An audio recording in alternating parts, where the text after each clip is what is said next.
معزز ناظرین و سامعین کرام، ماہ رمضان المبارک کی آمد ہے، جس کی قرآن اور احادیث شریفہ میں بے شمار فضیلت عظمتیں بیان کی گئی ہے۔ قرآن مجید میں اللہ رب العزت رمضان کے متعلق ارشاد فرماتے ہیں، شہر رمضان الذی انزل فیہ القرآن، کہ ماہ رمضان وہ مبارک مہینہ ہے جس میں قرآن کو نازل کیا گیا۔ اسی نسبت سے رمضان المبارک میں شب قدر رکھی گئی، جو 1000 مہینوں سے بہتر ہے۔ آقا علیہ الصلاۃ والسلام ارشاد فرماتے ہیں کہ اگر میری امت کو معلوم ہوتا کہ یہ ماہ رمضان اللہ کی کیسی عظیم نعمت ہے تو وہ تمنا کرتے کہ سال بھر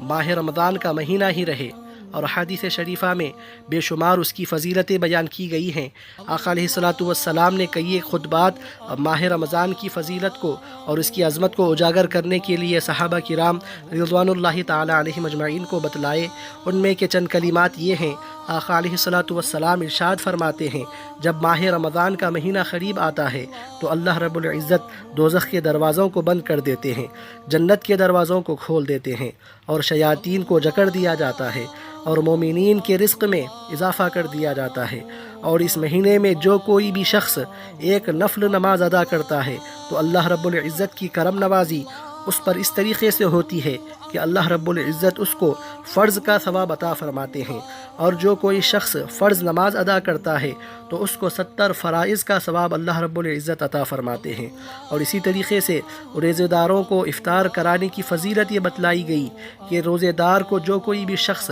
اپنی حسب استطاعت افطار کرواتا ہے تو اللہ رب العزت اس روزے دار کے برابر اس کو ثواب عطا فرماتا ہے، اور روزے دار کے ثواب میں کمی کیے بغیر اس کو عطا فرماتا ہے۔ اور ایک حدیث شریف میں آتا ہے کہ آقا علیہ الصلاۃ والسلام نے ارشاد فرمایا کہ اللہ نے میری امت کو 5 تحفے ایسے عطا کیے ہیں جو مجھ سے پہلے کسی نبی کو عطا نہیں کیے گئے۔ ان میں سے ایک یہ ہے کہ جب ماہ رمضان المبارک کی پہلی رات آتی ہے تو اللہ رب العزت اپنے بندوں کی طرف نظر التفات و رحمت فرماتے ہیں، اور جن پر بھی اللہ کی نظر التفات ہوتی ہے اللہ رب العزت اس کو کبھی عذاب نہیں دیتے۔ اور دوسری بات یہ بتلائی گئی ہے کہ اللہ رب العزت کو روزے داروں کے منہ سے نکلنے والی جو بو ہوتی ہے مشک و عنبر سے زیادہ محبوب و پسندیدہ ہے۔ اور تیسری بات یہ بتلائی گئی کہ دن و رات فرشتے روزے داروں کے لیے مغفرت و بخشش کی دعا کرتے ہیں، ان کی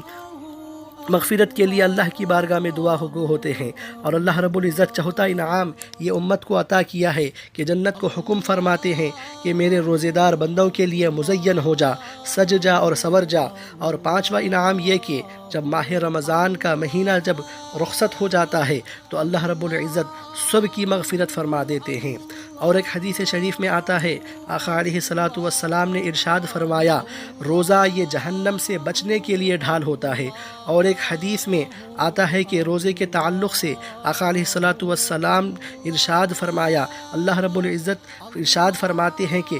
روزہ میرے لیے ہے اور میں ہی اس کی جزا عطا کروں گا۔ اور ایک طریقے سے اس کو جو پڑھا گیا ہے اس کے معنی یہ بنتے ہیں کہ روزہ میرے لیے ہے اور میں ہی اس کی جزا ہوں۔ تو معزز ناظرین و سامعین کرام، انتہائی رحمتوں والا، برکتوں والا، فضیلتوں والا مہینہ ہے، جس کا پہلا عشرہ رحمت کا ہے، دوسرا عشرہ مغفرت کا ہے، اور تیسرا عشرہ دوزخ سے آزادی کا ہے۔ جب اللہ رب العزت ایسی عظیم نعمت ہم کو عطا فرمانے والے ہیں تو ہم بھی اس کی قدردانی کریں، پنجگانہ نماز کا اہتمام کریں، روزوں کا اہتمام خصوصی کریں، اور روزے کے جو حقوق ہیں اس کو ادا کرنے کی کوشش کریں، اور جو صاحب استطاعت ہیں وہ زکوٰۃ ادا کریں، اور زیادہ سے زیادہ صدقات و خیرات کریں، غریبوں کا خیال رکھیں، اور اللہ رب العزت کو راضی کرنے کے لیے صدق دل سے عبادت و بندگی کریں۔ تو یقیناً اللہ کی ذات سے امید ہے کہ اللہ رب العزت ہم کو